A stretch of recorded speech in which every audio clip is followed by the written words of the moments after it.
So nice to see you all here. Every time I try to present on something like this at the AAR at Southwest, two people show up. If any of you belong to AAR Southwest, we need to talk about this after the meeting.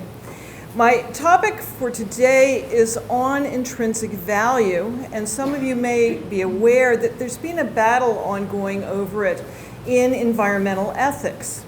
And so I'd like to bring this up. I do think we have some concerns from a Christian perspective, so I'd like to introduce this.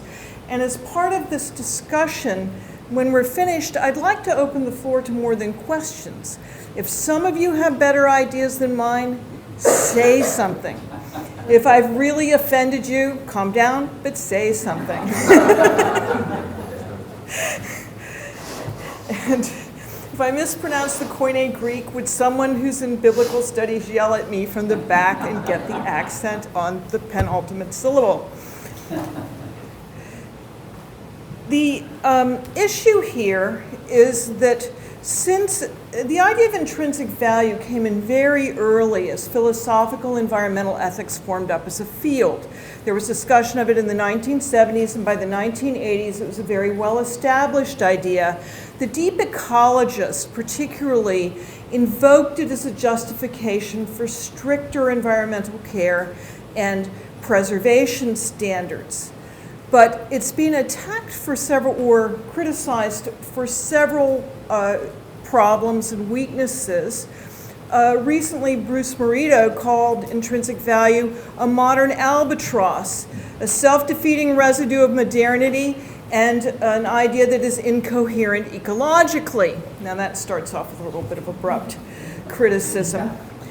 Lynn McGuire, who was my roommate when I was a student at Rocky Mountain Biological Research Lab, and James Justice, I think very appropriately, have pointed out that it's a poor basis for environmental decision making. You have trouble using it if you're in a practical problem-solving circumstance. You can't make decisions very well between competing interests and claims because everything has value. All species have value. You can't quantify. And if you are in an environmental program that has a very strong dependence on instrumental values or is inherently about development, restoration of human communities, it's even less effective as a critical component of addressing your priorities. The philosophers have whined since the 1990s that you can't define it from a philosophical perspective or provide a proof. It's so universal, you have nothing to work with, and there's no evidence. You can't create an argument for the intrinsic value of non-humans. I don't think Christians have a problem with this, but philosophers have lots of problems. For working environmental scientists and people who are doing environmental assessments, they're commonly using economic evaluation and assessments, and intrinsic value is difficult to weigh. And then social scientists have a problem with intrinsic value because they don't think it's the best motivator. That motivators are more likely to be relational, biophilia, love of nature, may be more effective than a more abstract concept like intrinsic value. And some social scientists have suggested, and I think this is a very valid thing to consider, that most people use more than one model when they're making decisions about environmental values or actions. They may actually use both intrinsic value and instrumental value in deciding what they're going to do and weighing the options. And they're likely to use relational values too. So in real scenarios, and I've seen some quantitative study of this, people may be inclined to use all three. So this leads us to a Christian question, if we're going to take this approach, as to how we would integrate it and how we're going to bring relational values in line with something like intrinsic value. From a Christian perspective, I think there's a lot to be said for this. It was brought into Christian dialogue in the 1980s as a means for communicating with the philosophers and environmental ethicists who were coming from philosophical and social science backgrounds. It provided a very rich interaction with eco-philosophy. I am one of the people who introduced it into the Christian literature, so I stand guilty over this, because by the middle of the 1980s I was using the idea, and other people like Holmes Ralston have also been important conduits for the concept. It's very compatible with Christian creation theology, with the holism you see in Genesis and the idea of a unified God. We don't want to get rid of that. And it's broadly accepted amongst the Abrahamic faiths. There are Jewish theologians and Islamic theologians who have all accepted it as a valid model or have used it in discourse with sacred texts. So it has this advantage of being a broad framework for discussion. It's relatively non-denominational. I haven't seen a fight between Lutherans and strict Calvinists over it so far. When I mention it, it'll probably happen, but it counterweights instrumental value. It keeps us from going to the extreme over economics or human needs. It puts things in brackets. It's a good stop to that. It forwards existence value from a conservation biology perspective, and it's underpinned numerous activist projects that have been successful or important, including the Pope's recent encyclical. The working weaknesses are, it's universal. It lacks priorities or targets for action. It doesn't really tell us what to do. It tends to be somewhat disconnected from human motives for conservation and sustainability. You have to interpret it. It's very abstract. It can be an ineffective motivator.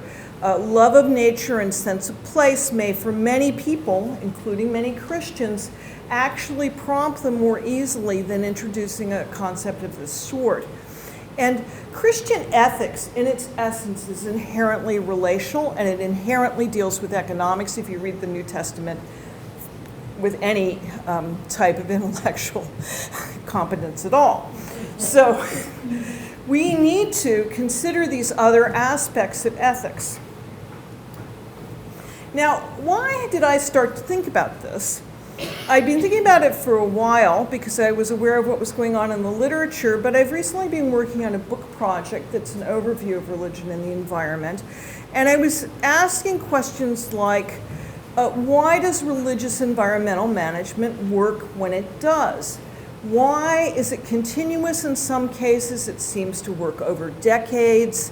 It's very robust. It's well accepted by the community, or it actually provides sustainability in the particular case. And in other cases, it doesn't function, or for us, I think it doesn't seem to get started. Warning, I'm now going to deal with animism in Islam. So if that's a problem for anyone, go get a beer. But I looked at some cases that had to do with First Nations and indigenous fisheries to see why, and these are cases like the salmon fishery in the Pacific Northwest, where there's substantial evidence that religion was helpful in maintaining the fisheries long term. And they have some shared characteristics. They do use religious values to constrain harvest and especially to constrain waste. They sacralize breeding seasons or sites. They have ceremonies that are environmentally connected. And they have myths that discourage greed or waste. This is Salmon Fog Woman on a totem pole in Ketchikan. She was Raven's wife, and after he married her, she had this basket she made that miraculously filled with water and had salmon in it every morning, which Raven thought was just great. But he abused her, and so she took off. And she took the basket with her, and thereby the salmon. And Raven went to look for her, and every time he thought he caught up with her, she turned into mist, and he was unable to get her back.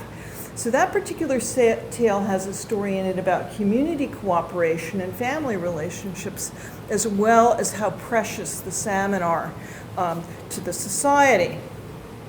The Maori regulated water quality. They were very dependent on eel fisheries. They sanctified sites. They had control over harvest, and they had a large set of purity rules about not throwing waste, including fish bodies and that kind of thing, back in the water. Many of these groups have ancestral figures that are animals or plants. And I called all this ecodimensionality. Your religious approaches are integrated in space and time, and common in these systems is it elevates the value of some species and ecosystems versus the human. You have coyotes becoming sages and fish becoming ancestors. It doesn't mean that they're more important than humans are, but it tends to move them on a human plane. You have an idea of animal societies, and this reduces the idea of thingness, or that things are merely material. And I'm not asking you to become animists, but just to think about why reducing thingness and that idea that everything is a material object we just control and it's for us is useful. I also took a look at some Abrahamic cases and decided I did Trappist caskets and looked at Islamic gardens. Islamic gardens have a long history. They're all theologically informed. They are simply not constructed independently of thought about their meaning in terms of family welfare or social ethics. This is a very spectacular garden in Cordova. It's the Court of the Oranges. It creates a pleasant microclimate. It's a very important site for religious ritual preceding entering the mosque. These gardens are related to areas for family prayer and family meals in the household sense. And in the case of Cordova, it was built with water conservation right from the beginning. This is not a modern system. The roofs collected water. It was kept in cisterns. It was run through a very tight irrigation system to maintain the trees in the center of the city. The Quran discourages waste, so this would be integrally part of your religious values. And a lot of Islamic sayings encourage the cultivation of edible species as a form of charity, not just to humans but to wildlife. No Muslim who plants trees and from their fruits the human being or the beasts or birds eat, but that would be an act of charity on the day of resurrection. So very defined. The gardens, again, they're an emphasis on the blessings of the Creator God. They reduce the thingness of living organisms. They add an aesthetic to this. And they view their existence as inseparable from the activity of the great Creator. And I think Emma Clark, a landscape historian who isn't Muslim as far as I know, catches this very well. She concludes that beyond the individual components lies the force that draws them all together into a satisfying and harmonious composition, the concept of unity, the profound message of the Quran, which penetrates every aspect of a practice in Muslim's life. This is one of the reasons these gardens are so well designed, and they work very well in environmental terms, and many of them now are hundreds of years old. When they were built, they were a good design from the start. And to change tangents radically here, I'd like to mention Druid seminaries. LEED certification is an example. Why did the LEED certification at Baylor, the first one, appear at the seminary, other than that it was the sequence of buildings, as LEED was becoming more common in the region? But Truett leans towards ministry to individual congregations and towards missions, perhaps giving precedence to training pastors over maintaining huge cadres of academics. They certainly produce academic theologians, but they've maintained a very strong consciousness of the importance of their service to the Baptist community. Their namesake was active in raising support for Baptist hospitals, orphanages, and schools, particularly in the Dallas region. He actually served as a chaplain during World War I. And I think embedded within the chapel is a symbolic synthesis of Baptist commitment to participation in local civic welfare, very typical of Baptist practical theology, and the centrality of shared worship and preaching in Baptist life. And the LEED now has spread across campus, and also it's encouraged LEED in Waco. And that's the way you'd want your religious management to function, that it would set an example for other people rather than you always trailing and not thinking this through. Now, I've used some very different examples here, but I want to go back to this question of intrinsic value, first to mention there are some common denominators, and I've only listed part of them here. In the Abrahamic case, dialogue with sacred texts, perception of its sustainability as enhancing community is a very important common denominator. Utilization of languages and symbols that relate environmental concerns to other aspects of religious life tends to be part of very effective projects. and a multifaceted characterization of God and attentions to God's loving care relative to interaction with the world and to the environment is a very important component of these successful projects. If you look at all religions, accentuating environmental value and reducing thingness and materialism via iconography is very, very widespread in the ones that have lasted over decades. And bridging the human and the non-human being via positive religious imagery and belief is another common component. It just plays a little bit differently in the monotheistic case than in the animist case. The trouble with intrinsic value is it lacks dimensionality. It really doesn't have it at all, and somehow you have to get this back in the system to make it operational. So, I'm going to suggest that Christian ethics is often an ethics of inversion or reversal. We had a couple of prophetic discussions today. This is Calvinist canoeing. I put it here as an example of inversion, where you park the canoes on the bank instead of putting them in the Au Sable River. It's from a Calvin College faculty seminar. But these ethics go back deeply in the Hebrew prophetic tradition, in the Hebrew scriptures. The rubric of inversion is used to elevate the degraded, the marginalized, the oppressed, the out of control, the avaricious. You see it over and over again, and it's expressed through metaphors for change. Okay. There are often parallel texts. I won't read this because you all know it by heart. Every valley shall be exalted, and the mountain and hills shall be made low. And I'm not going to do all the Beatitudes up front because I bet most of you could do at least 5 of them off the top of your head if you didn't have to memorize them when you were 12. But the New Testament parallel for this is make straight the way of the Lord. So note the radical nature of the changes that are being demanded here from this kind of ethics. So I'd like to introduce the Beatitudes as not the only corrective to the intrinsic value problem. I don't want to get rid of intrinsic value. I am not I'm not Thomas Jefferson. I'm not clipping Genesis and Exodus out of the front of the Bible. I think we want to keep that, but we want to look at some other sources for ethics that can help us with valuation, including for the non-human. This is the most basic of Christian ethical instruction. It's extremely rich in terms of the possible interpretations, and it's really a story of giving up secular values and perceptions of worth and adopting Christ's or God's values and perceptions of worth. You adopt God's values through community with Jesus. And it's very difficult, if you read it again with attention to what it means, difficult to implement in their entirety as an individual. That would be very hard for any of us to really read them as instructions and do them thoroughly, right? Very, very tough. So that's an interesting problem. They're only occasionally invoked environmentally. There have been some papers on them. They're usually used concerning eco-justice, care for refugees, care for the poor. They're an easy fit. But I think we can take it past that, and some of you may disagree with me when I get through this, but that's fine. We'll open it for discussion. The texts are originally responding to the struggles with Roman rule and social hierarchies, and the environmental literature has identified them as anthropocentric because the language isn't so inherently human. Elaine Wainwright wrote the commentary on Matthew for the Earth Bible, and she has an extensive discussion of this, and I'd refer you to her discussion to look at some of the other papers that have taken this on. She tries to deal with it with the setting of the mountain. I'm not convinced that's the right solution, but it's an identified issue with interpreting these texts environmentally.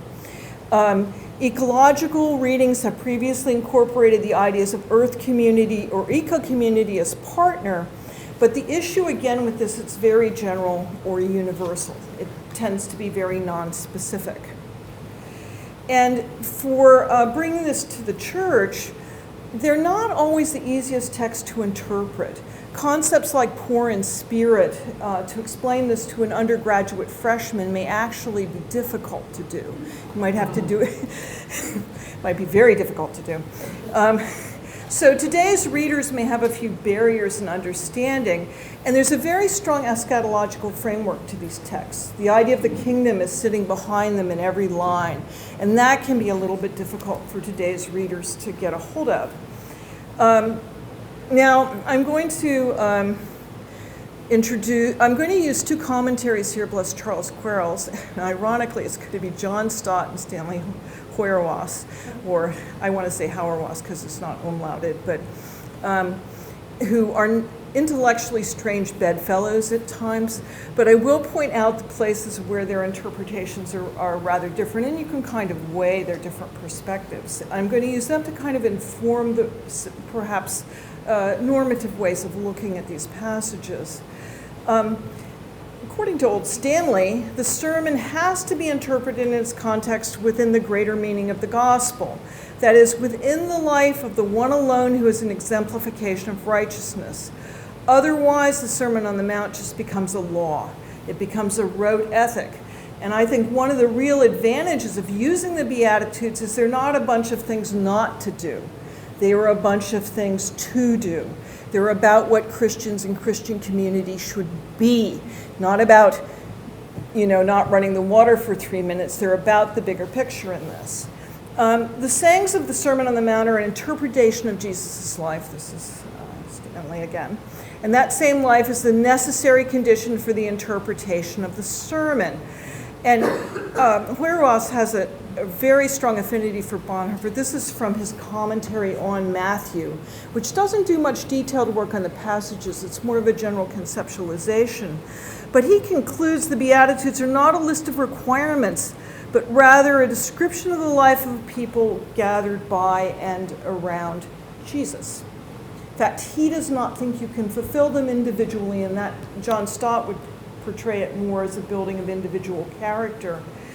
This interpretation wants to see it fulfilled with a group, with people taking different goals and working together to solve problems. And that would be pretty consistent with Bonhoeffer's general theology as well.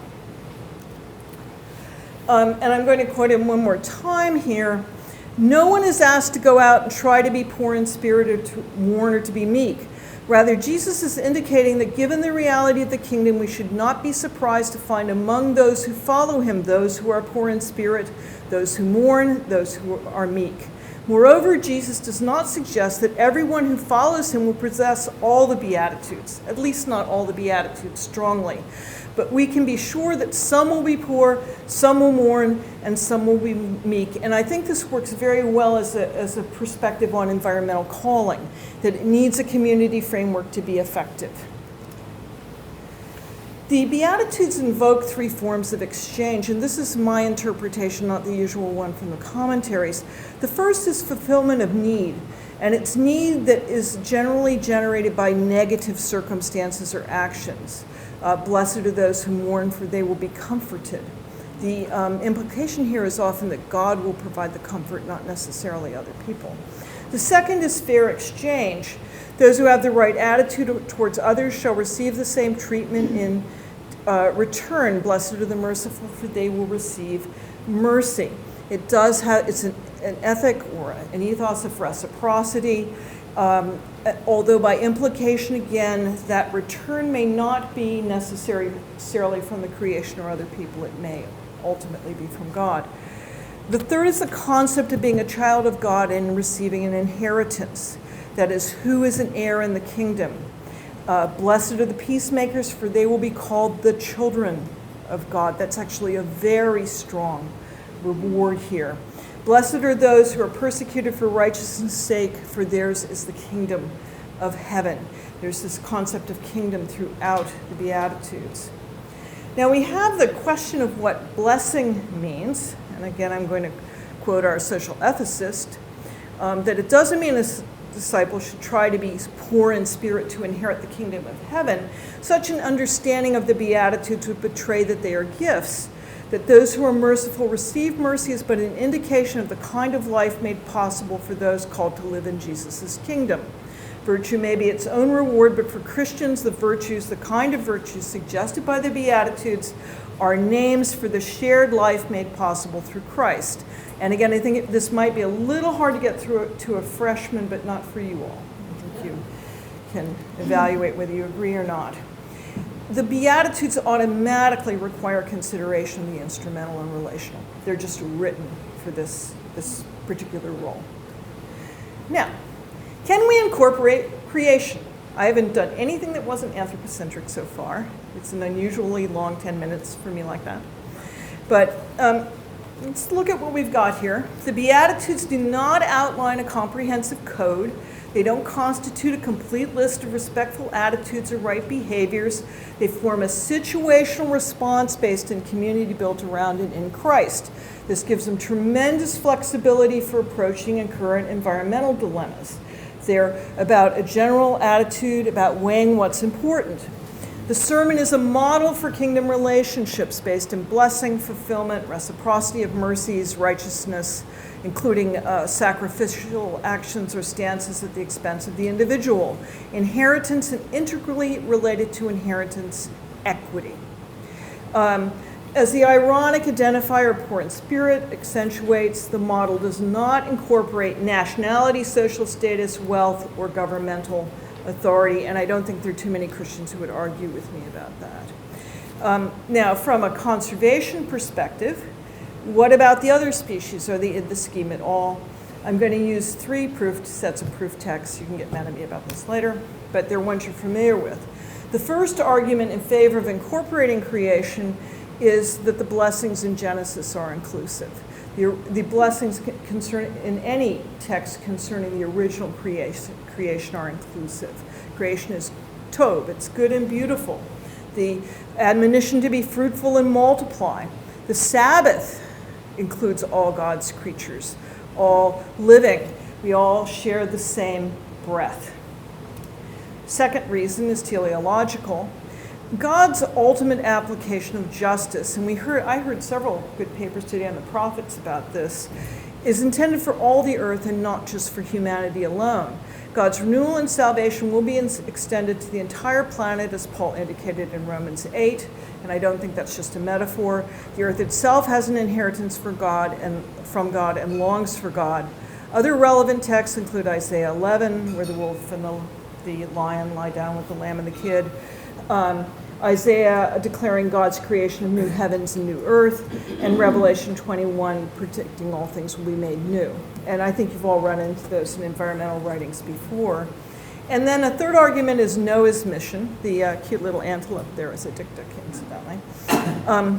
The divinely mandated rescue of the animals in Genesis 8, and the concept of other forms of life not as props in a human-run play, but as critical participants in a complex order in which humanity is part of the whole. And let me point out that Noah's mission was an inversion of Eden.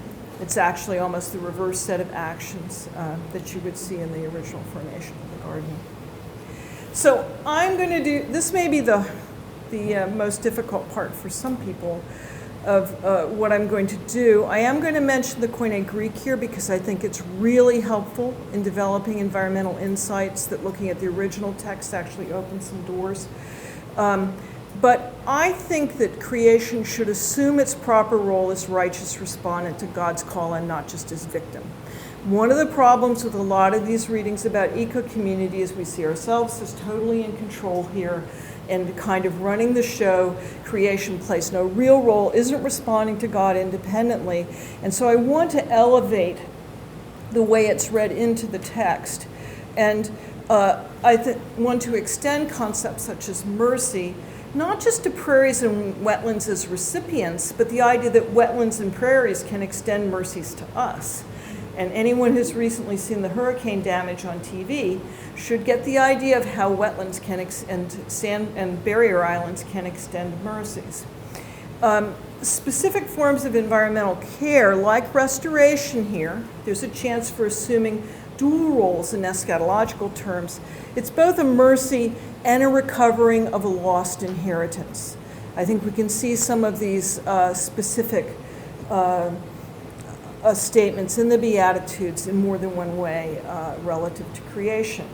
And I'm not going to do them in order. I'm going to take the 4 that have to do with specific conditions first, then go into the ones that are responses to persecution, and end with the 2 that align general Christian character. If you're reading the Beatitudes, there's actually a statement there in 2 blocks 4, and there's a statement at the beginning that's kind of an abstract or a summary in character terms. I'm actually covering those 2 lead statements last because I think they're the hardest to grasp.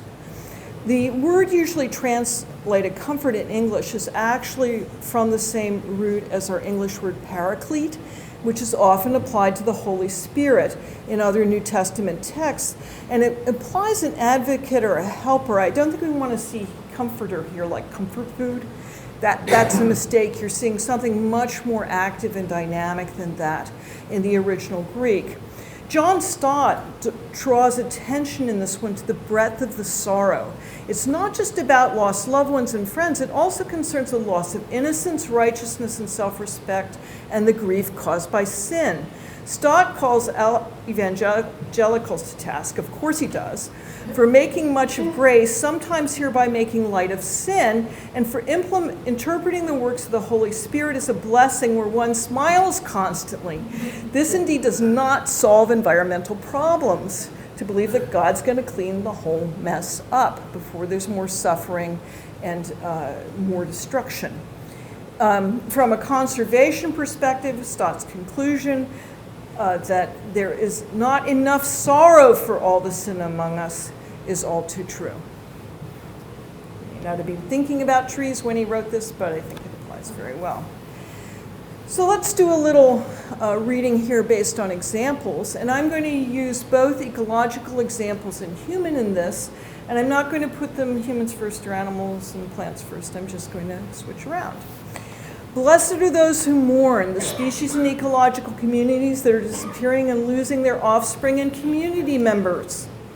Blessed are those who mourn, the organisms suffering from emerging diseases and pollutants, the atmosphere and fresh waters and oceans poisoned by the infusion of pollution. The species responding to degradation by covering bare soil and filling open niches, and trees suffering from heat and drought as they continue to sequester carbon. Blessed are those who mourn, humans who have such a love for the planet, other creatures, and God that they grieve with creation. Blessed are those who mourn, people who sorrow for their own sins against God and creation and whose tears inspire others to action. Those who share the environmental sorrows of others and reach out to God for relief, for they will be comforted. So this is now an eco reading using examples. Blessed are the meek, for they will inherit the earth. I think one of the most interesting things here about the Greek is that the word used is G, that is it's from this root, that is the basis of geography, geology, geo, and also the word Gaia. And this particular term is used in the Septuagint to refer to the promised land in Psalm 37 and also in Isaiah 61. And Wainwright mentions this, and so Quarles mentions this too, that this is a very important aspect of this text that you can't see when you just deal with the English. But Wainwright is proposing an intertextual reading with Psalm 36, but the meek shall inherit the land and delight themselves in abundant prosperity. And I think just imagining that as a useful environmental image. Stott notes that the Greek adjective here has a breadth of meaning. Meek makes it sound like somebody who's sitting in the back of the church not saying anything, but it incorporates gentle, humble, considerate. It's more somebody who's responsive to others. It's not somebody who's out of the scene. I think you have to see this in a very, very active frame. Blessed are the meek, the plants that sequester carbon, the bacteria decomposing waste, the reef-building corals, and the array of ecosystems that form the living fabric of the earth, the symbionts, the foundation species, and the co-creators of diverse and productive ecosystems. Blessed are the meek, the spiritually sustainable, the simple and non-acquisitive people who take a joy in what God has given without demanding more. Blessed are the meek, humans who are gentle and considerate with all living creatures and tread lightly through the planet's ecosystems. Those who accept the depths of our sin and restore lost promises, for they will inherit the earth. Blessed are the peacemakers, and I think this one should be easy, for they will be called the children of God. I think we could interpret this in a couple of different ways. One is the question of literal human war and all the environmental damage it does and all the environmental damage done by the development of weapons. But it can also refer to making peace with nature, to reducing conflict on the surface of the planet as a whole. And our tendency to bully nature has really causing some problems for us. And so we can look at this as peaceful lifestyles too, as styles that lead to coexistence, where different human communities can get together on solving our problems. I think this is a very rich text. And let me remind you that the damage from actual warfare lasts for many decades. The displaced refugee populations, the radiation, the chemical, someone today mentioned Agent Orange, the fact that it's still causing birth defects in Vietnam. You're not talking 10 years or 20, you may be talking 50, 100. They're still trying to get the bombs from World War I and the unexploded shells out of part of France and Belgium. There's still areas that are close to agriculture because of this, when war causes very, very deep scars. So blessed are the peacemakers, the living organisms that provide sustenance, keep people on the land, feed human children, and continue in a relationship with us despite our exploitation. The lion and the wolf who lie down with the lamb and the little child leading them. Blessed are the peacemakers, and I want to point to Rachel Carson here. We think of her as a leader of the environmental movement, but remember two of her major areas of work, DDT and radioactive fallout, were both products of military projects during and before the Second World War. DDT was classified for a long time because it was so important to the troops. And so she was looking at this in terms of the downhill consequences of war. But blessed are the peacemakers, the conservationists, caretakers, and stewards who keep the peace with creation, reduce environmental degradation, prevent environmental illnesses, nourish plants and animals, and ensure sustainable harvests. Those who halt the devastation and sorrow of human-initiated war and stave the flow of refugees displaced by industrialized weaponry and global environmental change. Blessed are the peacemakers, those who disarm our weapons of war and prevent or mitigate their collateral damage, for they shall be called the children of God. I think you all are getting the idea now. Blessed are the merciful, for they will receive mercy. I think this is one of the easiest Beatitudes to imply environmentally, because activities such as restoring damaged ecosystems, removing lead paint from aging housing, or introducing sustainable crops into regions with poor food security are inherently merciful acts. Of course they're merciful.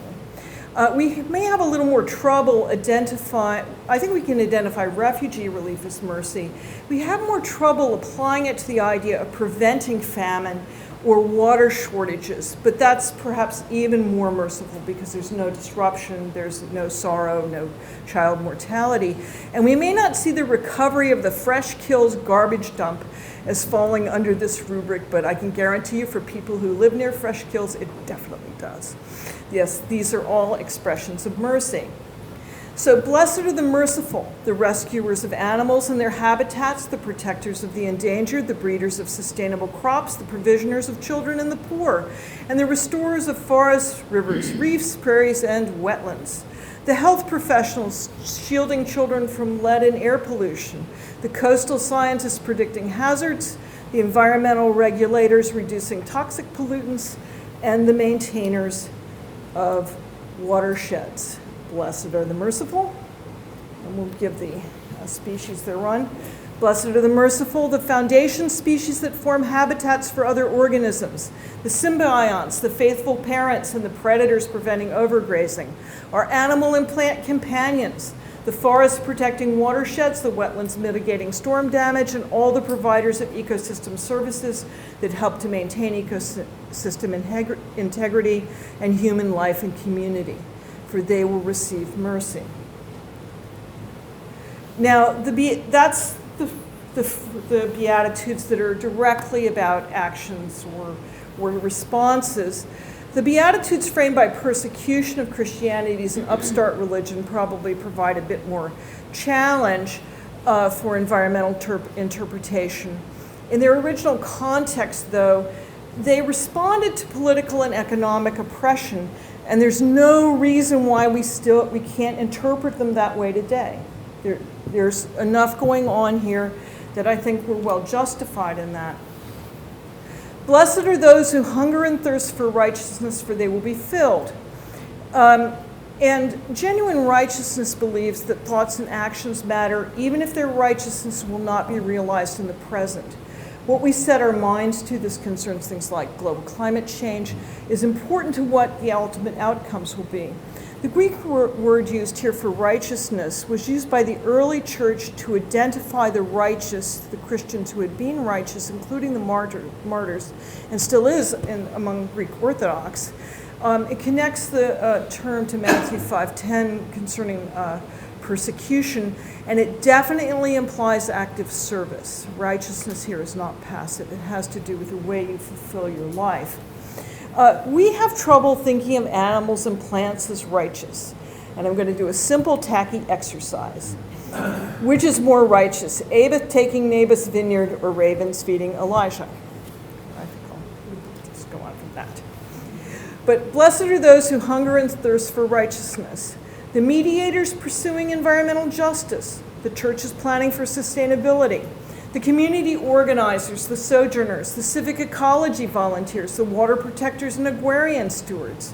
The descending dove, the ravens feeding the prophet, species recovering lost habitat, resilient urban wildlife and street trees, and founder organisms replacing extirpated populations, for they will be filled. Blessed are those who are persecuted for righteousness' sake, and for theirs is the kingdom of heaven.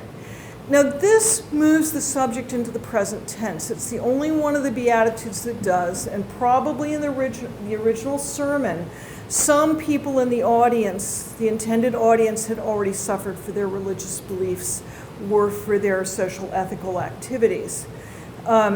And I've recently been doing some literature reviews, and I'll just bring up one of them. I've been reviewing the literature concerning indigenous forest and watershed management, and it is just daunting how frequently legislative bodies and government agencies have retaliated against or attempted to undercut tribal councils, community organizations, and other local governance bodies petitioning for legally affirmed treaty rights or just trying to improve environmental degradation in the local neighborhood. This kind of persecution actually goes on in today's environmentalism. And let me mention scientists' jobs endangered by carefully conducted climate research or having grants removed because of switching politics. John Stott, I think, is very insightful on this. He presents the collisions more universally when he writes, persecution is simply the clash between two irreconcilable value systems. Anyone experienced that lately? Okay. Blessed are the persecuted for righteousness' sake, the over-harvested medicinal plants, the channelized wetlands and the clear-cut forests, the dynamited and poisoned coral reefs, the depleted pollinators, the animals killed for bushmeat, elephants slaughtered for ivory, and the endangered species killed for their symbolic or legal value. Blessed are those persecuted for righteousness' sake, the nonviolent environmental protesters, the truth-bearing scientists, the labor organizers, the sojourners, the doctors and agricultural advisors trapped by armed conflicts, and the sustainable farmers, fishers, and wood gatherers who lose their resources to corporate interests. For theirs is the kingdom of heaven. The remaining two Beatitudes, and these are actually the leader, the abstract, and the original, are usually interpreted as the essence of Christian character. They're the most challenging, I think, to interpret in conservation terms. It's a little bit easier after you've gone through the others. Each of them opens one half of the series, and they're a summary of those that follow them. So the first one, and its lead, is blessed are the poor in spirit, for theirs is the kingdom of heaven. Again, I mentioned, I think this is a hard one to interpret to freshmen or high school students. The word used for spirit here is the same as our pneumatic. It means breath. It's used that way in the Septuagint. It's, again, relevant to some of the passages I mentioned before. Here, poverty, most commentators would say that poverty does imply having nothing. And Stott points out it's a desirable spiritual condition as the poor individual is completely dependent on God. The poor are inherently humble as they have nothing to claim and nothing to show off. And there are a lot of different kinds of poverty. Being poor in spirit counters human exceptionalism, the arrogant rationalization that we are somehow better than the rest of the cosmos. And poverty of spirit engages the host of basic and thankless tasks that comprise creation care. So blessed are the poor in spirit, the God-dependent for whom material wealth has no meaning, the seekers who cry to God from the depths of their own deficiencies, and the defenders of the common good who give God credit as they tackle environmental chaos. Those for whom the church is not a font of economic advantage and social status, and who live with a wondering Jesus sleeping in the open olive groves and preaching by the sea. Blessed are the poor in spirit, the servants of God who pick up trash by the roadside, crush cans, germinate beans, fill food pantries, build bat houses, and plant prairie grasses. The fish whose rivers have run dry, the creatures driven from fragmented forests, the trees dying from drought, the livestock starving on trampled grasslands, the whales without krill, and marine life choking on plastic. The weeds adapting to toxic soils, the marsh grasses colonizing the hurricane-battered shoreline, the sparrows carrying seeds to a barren patch of ground, and the lilies peeking above the ashes following an intense wildfire. For theirs is the kingdom of heaven. And I'm down to the last one. And you're all ready to jump on me, I'm sure. So I'll give you a chance in about 5 minutes. Blessed are the pure in heart, for they will see God. The word pure or clean here is actually related to our English word cathartic. It is not a kind of innate or passive purity. It implies an action or an actual process of cleansing. The purity in this case is inward and moral. It's based on sincerity rather than being outward and ritual, or this would be the usual, I think, Protestant interpretation of this. The passage elicits Psalm 24, create in me a clean heart, O God. Environmentally, we're torn in two, with our culture pulling one direction and our souls, I think, the other. Blessed are the pure in heart, those who embrace God as creator, open their souls to divine beauty and creation, open their hearts to divine cleansing, and love other people and creatures as heirs of God. The stork and the cedars, Leviathan in her play, the fragrant trees of the garden, and the lion and the lamb lying down together, for they will see God. Now, I'm just briefly going to mention that if you keep going from the Beatitudes, there's more environmental richness to be mined. I'm just briefly going to mention this passage is about salt and light. You are the light of the world. A city built on a hill cannot be hid. The word used here for light is phos, from phosphorus or phosphorescent, and it applies a natural light source rather than lighting a flame or a candle here in this passage. The word usually translated world is not the same as the word that's being used before. It's cosmos. And this is not just the realm of the local economy, but all the earth's peoples in a greater sense of all creation in this particular passage. A strong interpretation in English is, you are the illumination of the cosmos, human and natural. Just environmentalizing that. And I'm not going to go totally through, there's some interesting things about economics in these passages too, but end with the idea here that the city, the word for city here is the same as our word, is coming from the same root as our word for politics. And from a Greek perspective, this is not a collection of buildings or a census. This word implies a political and social entity organized for the common good, and it implies its social institutions and its governance. It's not just you're living in place on a mountain somewhere and the light is shining, but that there is actually a functioning community that's responding to God and to other people. And the photo here is from the Wild Goose Festival this summer. They did a set of environmental workshops. I hate to admit it, but my favorite event was when the Atlanta Bar Church, which is Lutheran and really meets in a bar, did an entire liturgy based on Bob Dylan songs. But the environmental workshops were fun too. And they're a part of actually achieving the intent of the Beatitudes. So, in summary, I'm suggesting this as a way to come to enhance intrinsic value. I don't want to get rid of that. I think it's too scripturally critical. In terms of guiding our relationships with other species, particularly the threatened and endangered, intrinsic value is a good model for defense, but a bad model for decision making. The Beatitudes suggest the inversions here, where we pay attention to things that we ordinarily wouldn't, and our responsibility to the community of Christ. And they're an effective and necessary counterpoint.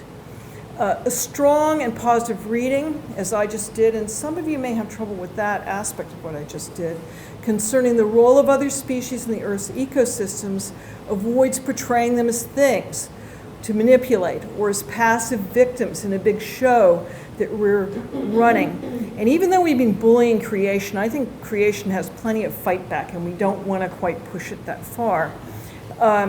But we want to get away from these models where humanity is alone is critical when we're thinking about God's plans and God's futures. And the Beatitudes are inherently relational. The concept of all creation having worth is like the stem of a flower. It's supporting a wealth of these other ethical models within the Bible, including the prophetic models. The Beatitudes are outlining these relational values and serve to balance instrumental values or to guide instrumental values. And they encourage us to find our roles and ministries and to actualize them and to value our tears rather than to be embarrassed by justified weeping and eco-lamentation. They are based in reciprocity. Other peoples maintain us, shelter us, and sustain us. We should maintain and shelter and sustain them. And I'll end with this. The greater the recognition of the kingdom and ourselves as God's heirs, the more effective and targeted our use of the Beatitudes will be. The more we see ourselves in community and in the kingdom, I think the better we'll do with this. And I'll end with that. And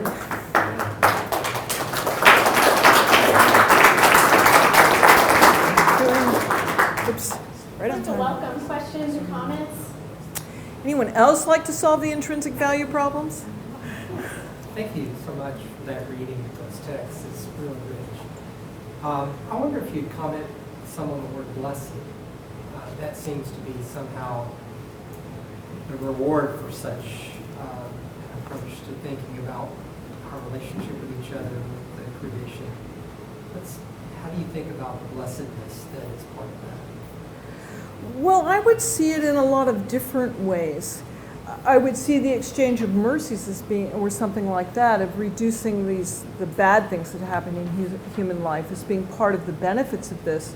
But I would see that closer relationship with Christ and with Christian community as being an inherent part of the blessing and that fuller participation in the kingdom. And I realize the kingdom is kind of ethereal, but I think, don't a lot of you who are active environmentally feel a little separated and like you're a little bit out on the edge at times? Wouldn't it be a blessing if you could suddenly feel everyone working together? It was going in an intelligent, rational direction. So I see it in several different frameworks, and I think the text is intended for that. But I agree with the commentaries here that say you can't just decide you're going to do something and then get the blessing. It may be much delayed. It may be something that's far in the future, and that good actions don't always immediately result in, or right attitude doesn't always immediately result in what you would like to have.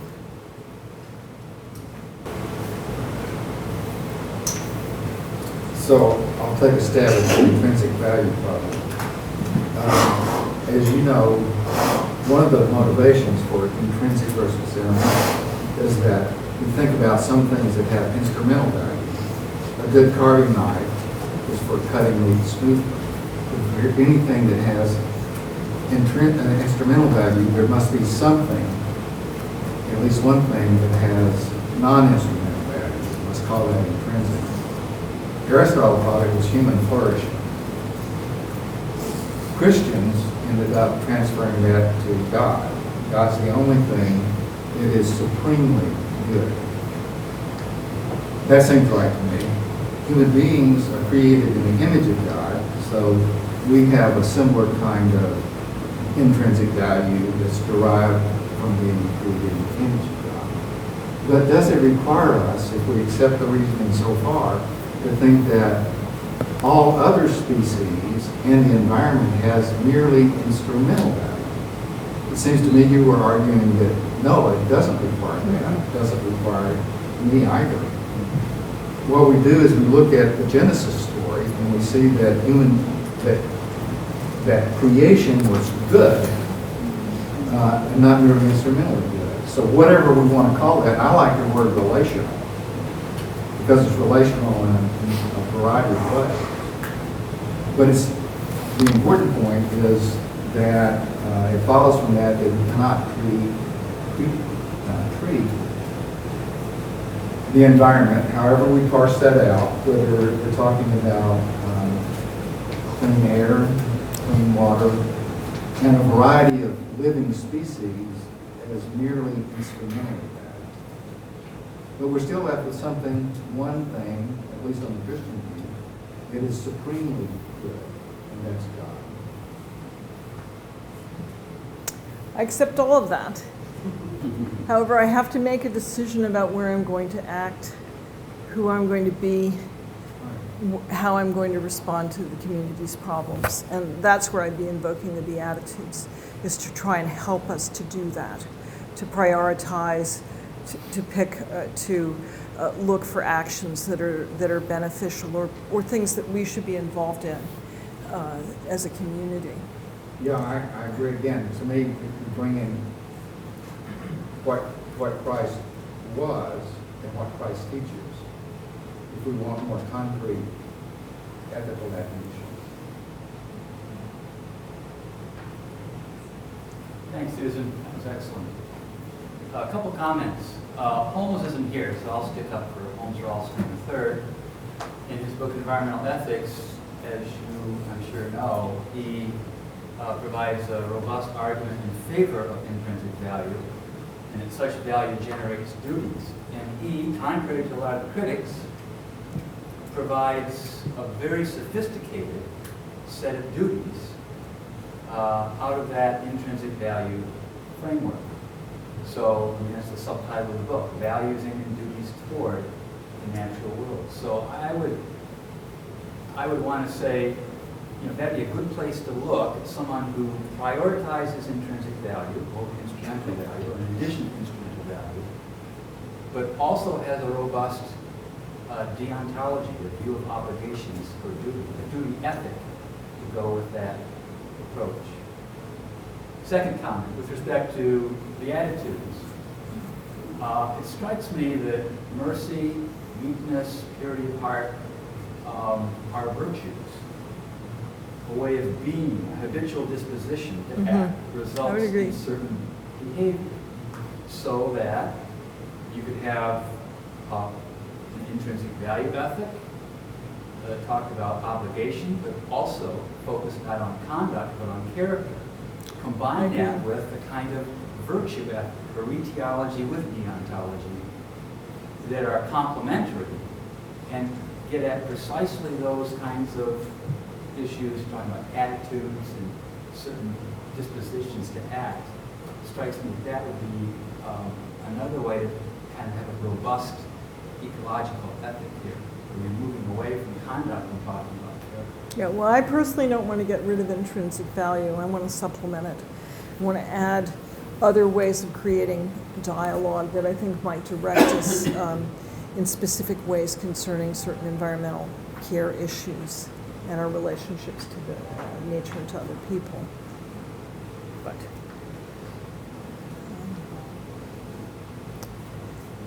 I have a question for you all. Do you think the Beatitudes are creating a different kind of ethic than you would expect people who are not Christian to have? Or is this a shared ethic? And I'm asking that if you disagree with the way I interpreted them, because I'm sure most of you... Say that once more. Do you think that there's something distinctive about the Christian ethic concerning the Beatitudes? Yes. It's actually quite anomalous to have kind of, this is an inversion, right? It's quite anomalous to have poverty of spirit and meekness being privileged as ethical exemplars or ideals that you aspire towards. That Humility is a almost vice unique. for the Greeks. For Plato and Aristotle, humility is a vice, not a virtue. And in a variety of other kind of cultures as well. So those are anomalies. Have you played with the version in Luke? I haven't. I just finished this barely before this meeting. Which are much more stark and also have the opposite. It's like blessed are and kind of cursed are. But that would about whether the Beatitudes, another way of reading them, without changing the interpretation, but they occur, as you said, as an interpretation of the life of Jesus. So they're part of a given narrative that we have, and the question of narrative ethics of how would a person live with the environment who believed this story. And I like the idea of narrative ethics as being another way to get over some of the weaknesses of intrinsic value. That the big picture, the big story, is actually very informative in terms of environmental actions. Well, one of the parts of the big story is that this is a very ecclesial moment. It's not just eschatological, right? This is creating church. It's the kind of centerpiece of the synoptics. It is a really pivotal moment in the gospel, and it is as it creates an ethos rather than an ethic, I guess I would say. Yeah.